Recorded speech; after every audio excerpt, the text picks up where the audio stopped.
Danes sva imela z bodočim mandatarjem zelo zanimiv pogovor. Moram pa povedati, da smo še zelo daleč od koalicije in tudi od tega, da bi Desus vstopil v koalicijo.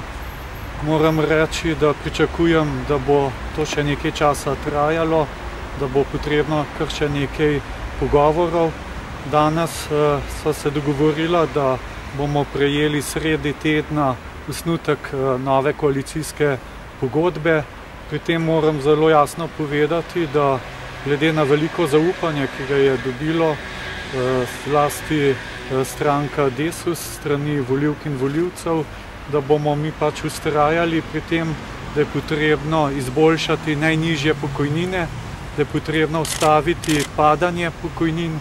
Glede javnega zdravstva, javnega šolstva so naša stališča znana.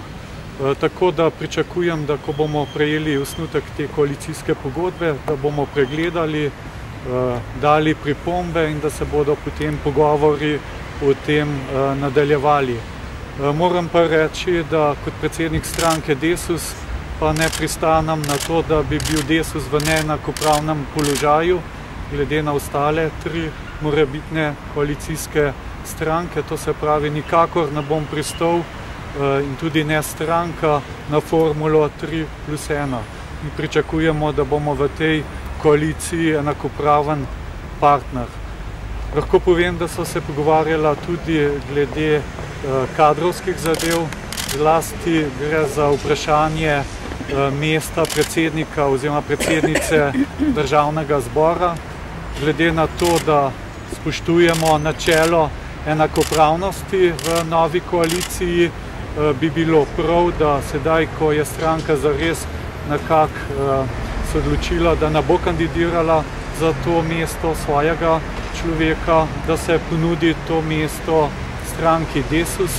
Mi imamo zelo dobrega kandidata, magistra Vasjo Klavora, ki ima potrebne izkušnje in mislim, da bi lahko imeli dobrega predsednika Državnega zbora. Tako da z današnjega pogovora lahko zaključim, da nismo nič bližji koaliciji, morda še kakšen problem več vidim, vendar prepustimo zadevam tudi čas.